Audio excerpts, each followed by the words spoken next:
తాడేపల్లిగూడెం మండల పెదతాడేపాలెం గ్రామం నుంచి రామన్నగూడెం, జగ్గన్నపేట, వెంకట రామన్నగూడెం వరకు అదనపు ప్రణాళిక నిధులు 3,50,00,000తో చేపట్టిన సిమెంటు తారు రోడ్డు నిర్మాణ పనులను మంగళవారం ఎమ్మెల్యే బొలిశెట్టి శ్రీనివాస్ పరిశీలించారు.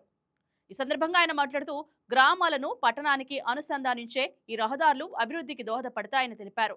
గత ప్రభుత్వ నిర్లక్ష్యం వల్ల ప్రజలు అనేక ఇబ్బందులు ఎదుర్కొన్నారని విమర్శించారు.